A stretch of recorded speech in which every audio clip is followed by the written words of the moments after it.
Ne vous êtes pas trompé, vous êtes bien sûr sur Énergie TV, le bouclier de l'environnement. Bonjour, bonsoir, c'est l'endroit où vous nous recevez. Bienvenue dans cette session d'information dont voici les titres. Le 17e symposium national sur la paix de la communauté musulmane Ahmadiyya s'est déroulé le samedi 4 mars 2023. Un événement tout simplement historique pour la dite communauté. Au Mali, l'ONU note de nouvelles violations des droits de l'homme. Le haut-commissaire aux droits de l'homme a révélé qu'au moins 1 millier de victimes de violations et d'abus ont été enregistrées lors du semestre dernier.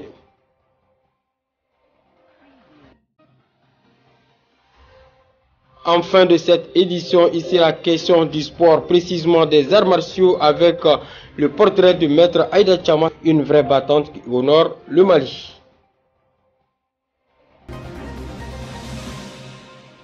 C'est tout pour les titres. Encore une fois de plus, bienvenue dans cette session d'information. Comme annoncé au sommaire, la communauté musulmane Ahmadiyya a organisé ce samedi 4 mars 2023 son 17e symposium national sur la paix. Lancé en 2006, cette activité est un événement historique pour la dite communauté. L'événement s'est déroulé au sein du nouveau complexe, un bâtiment emblématique qui abrite les salles de conférences, d'exposition et des bureaux de la dite communauté. Plus de précision dans ce élément. Cette cérémonie est placée sous la présidence de sa sainteté Hazrat Mirza Masroor Ahmed, chef mondial de la communauté Ahmadiyya, en présence d'éminentes personnalités, notamment des parlementaires, des ambassadeurs, des chefs religieux et des représentants de 40 pays. Le symposium national, un événement historique dans la communauté sur la paix, a été lancé en 2006. Le ton de la cérémonie a été donné par les dignitaires qui ont lancé des messages fraternels. Without true leadership, we will see conflict and we will see war. And let us hope, by the leadership of events like tonight, we will manage to reduce that conflict and we will get towards true peace. Après ces messages fraternels pleins de sens des dignitaires, le prix Ahmadiyya de la communauté a été décerné à des personnes ou à des organisations qui contribuent à l'avancement de la paix dans le monde. En raison de la pandémie de Covid-19, cette année, 2 prix ont été décernés. Le premier a été décerné à Barbara Hoffman, qui a consacré toute sa vie à aider les enfants du Mozambique touchés par la guerre. Le deuxième prix a été décerné au Dr Tadatoshi Akiba, ancien maire d'Hiroshima au Japon, dont le travail dans la défense du désarmement nucléaire lui a valu de nombreux prix de la paix à travers le monde. Le moment solennel, c'est le discours d'ouverture prononcé par Sa Majesté Hazrat Mirza Masroor Ahmad. Celui-ci a souligné les principes islamiques pour parvenir à la paix dans le monde. Our objective is to raise awareness of the fact that the world stands at the precipice of disaster, and to urge humanity to take a step back and consider our responsibilities, not only to the people of today, but also to our future generations. We hold such events so we can proclaim our firm conviction that only in peace lies the salvation of the world. Peace is the golden key to unlocking the door to societal progress and development, and ensuring that our future generations can thrive and prosper.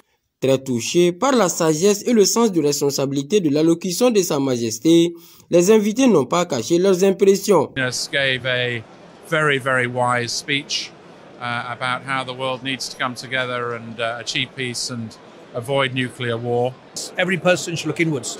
Not just the political leaders, they're mostly the policymakers, of course, but all of us should look inwards. How can we help put out the fires that we see?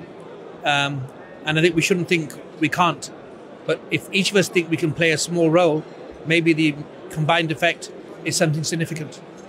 À noter que vu l'importance de l'événement, il a été diffusé en direct sur 10 chaînes de télévision à travers le monde. Sur tout un autre plan, ce jeudi 9 mars 2023, une mission d'information et de sensibilisation a été instruite par le ministre des Transports et des Infrastructures afin de relancer le trafic ferroviaire sur le plan national. La dite mission a pris son départ à la gare ferroviaire de Bamako. Des précisions dans ce élément.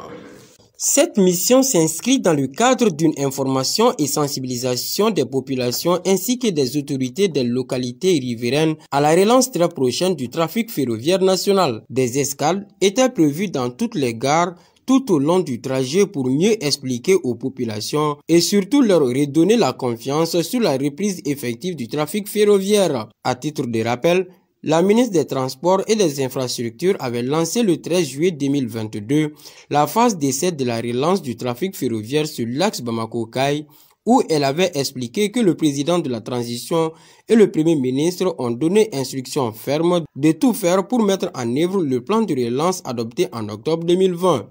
Les actions entreprises par les autorités de la transition montrent à quel point elles sont engagées et déterminées pour la reprise du trafic ferroviaire qui était interrompu depuis plus d'une dizaine d'années. Droits de l'homme, à présent, l'Organisation des Nations Unies, l'ONU dénonce encore une fois de plus de nouvelles violations au Mali.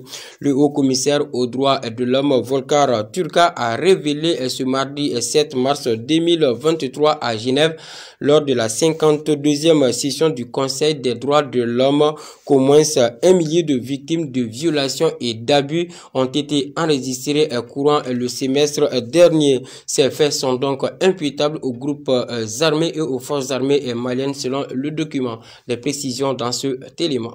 L'Organisation des Nations Unies s'est dit inquiète de la dégradation de la situation sécuritaire dans les centres du Mali et la zone dite des 3 frontières. Selon le haut-commissaire des Nations Unies aux droits de l'homme, de nombreux groupes armés profitent des hostilités et de l'absence des autorités étatiques pour étendre leur influence et mener des attaques contre des civils. M. Volker impute la plupart des violations des droits de l'homme et abus aux groupes armés non étatiques. Par ailleurs, le haut-commissaire indique que les forces armées maliennes, accompagnées dans certains cas par des militaires étrangers, ont aussi commis des violations. J'ai exhorté les autorités à enquêter sur de telles allégations afin d'inverser la tendance à la montée incessante de la violence, ajoute-t-il. Toujours selon M. Volker, au cours des 10 derniers mois de 2022, plus d'1 millier de cas de violation des droits de l'homme ont été recensés au Mali. Aussi, le rapport décrit des discours de haine fondés sur des motifs ethniques qui empirent la situation. La Commission nationale des droits de l'homme invite les autorités à mettre encore plus la protection des populations au cœur de leurs opérations. Maître Agibou Boiré, président de la CNDH, indique que la lutte contre le terrorisme doit se faire dans le respect des droits de l'homme. Zoom à présent sur Maître Aïda Chama, ceinture noire 4e dan de taekwondo, promotrice du Dojan Chamas Club, la première salle créée par une femme au Mali dans le milieu du taekwondo. Présidente de l'Association des femmes pratiquantes des arts martiaux du Mali et vice-présidente de l'Union africaine des femmes pratiquantes des arts martiaux. Ce reportage entre dans le cadre de la célébration de la fête du 8 mars, journée internationale des droits des femmes. Suivons l'élément. Sous ces airs de jeune femme toujours souriante se cache une redoutable championne d'arts martiaux de haut niveau, avec de surcroît une tête bien remplie. Elle s'appelle Maître Aïda Chama. Très courtoise et sociable, Maître Aïda Chama consacre la plupart de son temps à la pratique et au développement des arts martiaux. À 25 ans, elle vit son grand amour, un rêve rendu possible grâce au soutien de sa famille, surtout son père Drissa Chama, un instituteur rigoureux, titulaire d'un DUT en transit, de plusieurs diplômes et attestations de stage en taekwondo et en sambo, d'un diplôme de maître national et d'arbitre en sambo. Maître Aïda Chama arpente les tatamis maliens, africains et mondiaux depuis sa plus tendre enfance. Son amour pour le sport l'a amené à avoir un autre regard sur la société, la disponibilité. En effet, cette originaire de Beledugou est aujourd'hui impliquée dans le développement de son quartier. Maître Aïda Chama Malgré son sens élevé du respect pour ses aînés et condisciples et son apparence trompeuse avec ses 1,67 m pour moins de 60 kg, devient une lionne affamée lorsqu'il s'agit de défendre les enfants démunis ou les femmes en danger. Soutenue par d'autres grands maîtres des arts martiaux, elle figure sur la shortlist des premiers responsables du Sambo au Mali. Chamas Club, c'est le nom de son dojo de taekwondo, le premier créé par une femme au Mali dont l'objectif principal est l'éducation des enfants à travers les vertus des arts martiaux. Le 31 décembre 2019, cette lionne fonda l'association des femmes pratiquantes des arts martiaux du Mali, représentée dans plusieurs localités du pays avant de se voir promue première vice-présidente de l'Union des femmes pratiquantes des arts martiaux et sports de combat. Maître Aïda Chama, Aïdati pour ses intimes, est ensuite entrée magistralement dans la cour des grands du taekwondo malien le samedi 5 mars 2022 en décrochant avec brio son grade de ceinture noire 4e dan en taekwondo. Pour les connaisseurs, ce fut la confirmation d'une évidence. Un repère, voire une icône pour la nouvelle génération, la native de Faladji-Ndiéba vient de porter sous les fonds baptismaux une entreprise dénommée Chamas Winner Service. Cela pour contribuer à la lutte contre le chômage au Mali. Parler de la fête de 8 mars sans rendre un hommage mérité à cette patriote serait de vouloir faire l'omelette sans casser les œufs. Bonne fête de 8 mars à toutes les femmes. Voilà une vraie battante qui honore le Mali, une référence donc pour la nouvelle génération des femmes pratiquantes des arts martiaux. C'est tout pour cette édition, tout plaisir était pour moi de l'avoir présenté. Merci pour votre constante fidélité à Énergie TV, le bouclier de l'environnement.